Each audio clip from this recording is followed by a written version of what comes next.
Bienvenue à l'Ultimate Karaoke Jockey Training. Alors, Ultimate parce qu'au bout de cette formation de vidéo, eh bien, vous serez à même de gérer au mieux une soirée karaoké. Karaoke Jockey, un petit peu comme disc jockey, donc c'est un petit peu un terme que j'utilise, voilà, KG pour ceux qui aiment utiliser un petit peu les diminutifs, et training parce que ça va être un vrai entraînement, une vraie formation. Au bout de ces vidéos, vous allez avoir le fruit de mes 8 ans de travail, tous les petits trucs que j'ai pu observer, tous les petits conseils que je peux vous donner pour être le plus efficace possible. Après, bien sûr, ça tient à vous de le mettre en application, de découvrir vos propres petits trucs. Ce que je vais vous transmettre, c'est ce que j'ai pu observer parmi les plus grands et que j'ai mis en application et qui fonctionne, que j'ai pu observer par l'expérience. Voilà. Alors, ça va se diviser en 4 vidéos. La première va porter sur la playlist. La chose la plus importante dans une soirée karaoké, c'est en effet de bien choisir les morceaux qui vont se placer entre les chansons karaoké, de manière à bien gérer votre ambiance et à garder les gens le plus longtemps possible dans une ambiance la plus positive possible. La deuxième vidéo portera sur ce que j'appelle les annonces des annonces, c'est-à-dire annonce, on annonce le chanteur, et la désannonce, on fait un commentaire sur la prestation.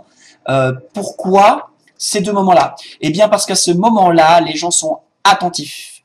Vous pouvez donc faire passer tout un tas de messages, votre énergie surtout, puisqu'il s'agit de donner aux gens votre énergie. Mais on en parlera plus longuement dans la vidéo annonces et désannonces.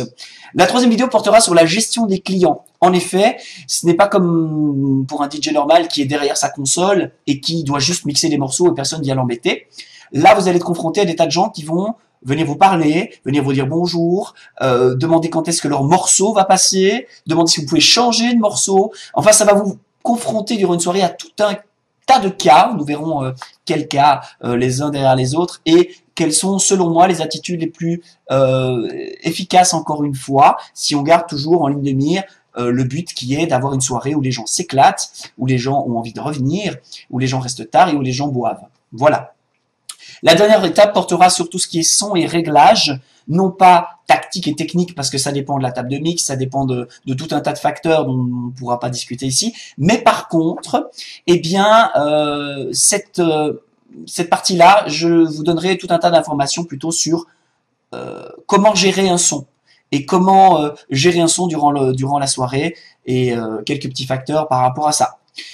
Voilà, ça c'est le programme. Il y aura donc 4 vidéos. Je pense que je vais m'arrêter là pour cette vidéo d'introduction et que bien nous allons passer, si vous le permettez, bien la vidéo suivante qui portera donc, comme je dis, sur la playlist.